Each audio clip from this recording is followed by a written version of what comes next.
is breakfast essential if you're trying to lose weight? Is it really better to eat little? And often, does drinking 2 litres of water a day help shed the pounds? Well, apparently the answer is no to those questions. And here to explain and to put the record straight on some more weight loss myths is author of the Fast Diet books and TV presenter Dr Michael Mosley. Welcome to Good you. morning. How there? Thank you, Pia. I was going to say, well, there you go. Fantastic. You are a great advert for that.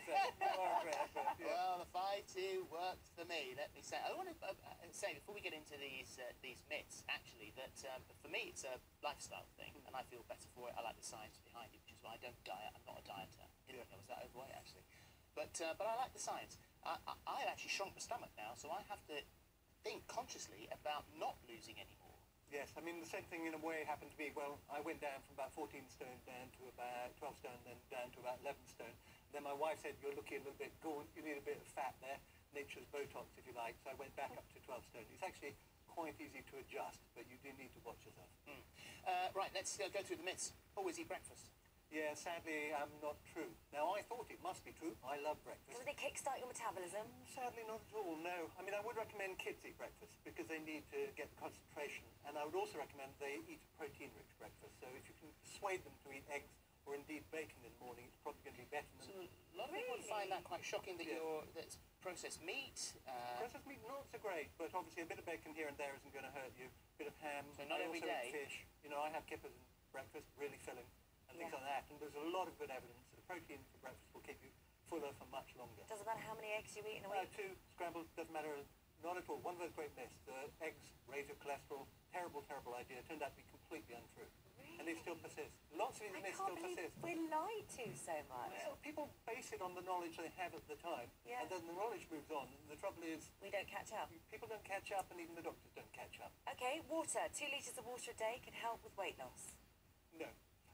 Depends on what form you take it in. I'm a big fan of water because of danger of getting dehydrated. If you're doing something like a 5-2 diet, fast diet, you want to drink a lot of water because otherwise you risk getting constipated, you risk getting headaches and things like that. And also if you drink a lot of water, you're going to get up a lot, go to the loo. Yes. And standing every 30 minutes is really good. Oh, right. So that's good. If you take it in the form of soup, it's really good. Now the reason is that your stomach is incredibly intelligent. You have a second brain down in your gut. It's called enteric. There are as many brain cells down there as you have in the head of a cat. Your stomach is as clever as a cat. But what happens is you knock back a glass of water, your stomach says, that's water, I'm just going to let it through. It just goes straight through. It doesn't expand the stomach or do anything. You eat food, your stomach goes, oh, this is food. I've got to digest it, I've got to do things with it, I'll hold it. But if you take that same food and you mix it up and it becomes soup, then your stomach goes, oh, this is food. I'm going to hold on to it. So if you eat exactly the same amount, but it's in the form of soup, rather than simply as the dry ingredient, Soup is the perfect you food. will stay fuller for about 2 hours longer. Gosh, that's fantastic. All right. Crash diets are less successful than steady weight loss diets. Yeah, this is one I wish wasn't true, but it turns out probably, is false. Because I'm not a fan of crash diets, because I think the danger is that, particularly if you do something, and we might come to that, juicing, you don't have protein. Now, your body badly needs protein. You can store fat, you can store sugar, but you can't store protein. So what happens after about 24 hours without protein is your body starts to cannibalize itself. It needs protein for your immune system, for things like that. So it will start to extract the protein from your muscle. Oh, right. So you will, if you're on a juicing diet, or you're on a really high-calorie carb diet, a low-carb diet, which doesn't have protein in it, then that's really bad. But there is actually a really interesting study going on in Newcastle at the moment, where they have got people to do 600 calories a day for several weeks. These are type 2 diabetics, and it reversed their diabetes. Which is reversed their diabetes? It reversed their diabetes. Only type 2. Only type 2, but this was 13 out of, I believe it was actually 9 out of 13 cases. They're doing a much, much bigger trial. But I thought that was fantastically exciting. Yeah. Well, the increase in diabetes, type 2 diabetes, is what is being And this is, I think, the discussed. most exciting thing I've read in diabetes research recently. Yeah. But, so again, it kind of goes, I wouldn't recommend people go on crash diets, generally speaking. I mean, I think that actually you're better off if you lose weight gradually.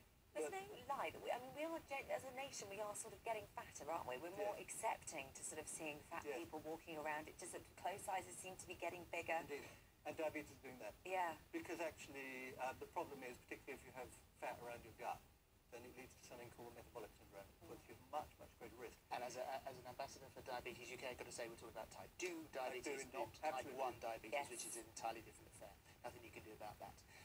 It's better to eat several meals a day for weight loss. It seems plausible, doesn't it, that basically you rev up your metabolism. It turns out to be completely untrue. There was another study recently in which they got two groups of people. One lot, they were both put on a 1,700 calorie a day diet, so that's about 20% cut calories. One lot ate it as 2 meals, the other lot ate it as 6 meals. The one lot who ate it as 2 meals, they lost around 3 pounds more and 2 inches more around the waist, although eating exactly the same amount of calories. Wow. Which is surprising. Yeah, and it they is. also felt better. They didn't get as hungry as the lot eating 6 meals a day. How funny. They preferred it. How And that's kind of the pattern I do quite often. I have breakfast, I have dinner, I skip lunch. Yeah, And I just that's kind what of I do. I drink lots of black tea. Black tea is good. Water isn't going to fill you up, but black tea seems to full your stomach to thinking you've had a kind of nice meal. Not so clever, that brain down there. So do a cat. So do a cat. Right, very low calorie eating slows down your metabolism but short term. Yeah, no, that's another great myth. I mean, when I first wrote about intermittent fasting, that's what people started to say. Oh, it's terrible because you stop eating, or you cut your calories down to 500. Actually, what they did is they took 11 people, they put them in a metabolic chamber, they made them not eat anything for 4 days, and the metabolic rate went up. It went up by 14%. But actually, if you think of it from an evolutionary perspective, that makes sense, because we're Sliding. hunter-gatherers. Hunter-gatherers, and you're in your cave, there isn't any food. If your metabolic rate went down, then you just lie on the floor and wait for the pizza. Pizza would never come, you'd go extinct. You actually have to become sharper, smarter, more alert, more active when you are short of calories. I don't know if you experience this, but I find that I'm actually sharper on the days when I'm having I calories. think so too. And this next thing is interesting because diets based on fasting will make you feel faint. I never had that. One paper said the other day that I said I'd hallucinated, which I was surprised by that. nonsense. So I haven't done any of that. But do diets based on fasting make you feel faint? Not at all. I mean, they actually did the study again with the 11 people, and they looked at their blood glucose. Blood glucose went down, as it does normally after a meal, and it stayed rock solid for the 4 days of an absolute fast. It does not fall. Your body is really, really good. What happens after 12 hours is you switch to fat burning mode. Your body goes, okay, I haven't got that much more sugar around. What I'm going to do is I'm going to burn fat. And you switch to something called ketogenesis. Yes. And you produce ketones, and the ketones turn out they're actually good for your brain. Being overweight is unhealthy. I'd expect you to agree with that. Sort of yes and no. I mean, it's slightly a trick one. So with overweight, depends what you mean. Because overweight is defined as BMI. Yeah. So if you're over 25, then it seems that you're overweight. But you Yes. could be a rugby player, you could be overweight Yeah. by that criteria. The other thing is, if you're over 65, it turns out that probably the optimal weight to be is around 26, which actually classifies you as overweight. So it's different depending on what age you are. But the really important thing is how fat you are. Yes. Not all fat is bad. Fat in your breast, fat in your butt is actually quite good. But not around your middle. It's the middle. So the best test you can have is measure yourself round the tummy button, Yeah. and is your waist less than half your height? And that's what you want, Yeah. basically. So if you are 6 foot, then your waist should be less than 36 inches. And that's the best predictor Yeah. of your health. There are all sorts Now. of diets. There's all sorts of advice. If you want to lose weight, eat less, exercise more, and that's sort of the bottom line. Sort of, but it's like saying the way you win at football is by kicking lots of balls into the goal and scoring more goals than the other team, or you win at tennis by hitting the ball really hard and accurately into the corner. Is both true and utterly pointless as a piece of advice, unfortunately. So the best way to lose weight Is to find different things that work for you. I would obviously say the fast diet, because it worked for me, it worked for you, but it's not going to work for everyone. You've got to try different things. It's about the psychology of it as much as anything else. Everybody, I mean, nobody really wants to be fat, obese. They don't want it. They want to lose weight. The trouble is the standard advice broadly boils down to move more, eat less. But as I said, there's a piece of advice that is useless. What you've got to do is find a way of doing that. And there are many different ways of doing that. You've got to find the one that works for you. Well, it makes the most sense I've heard in a long time. Thank you very much. Thank you. Thank you.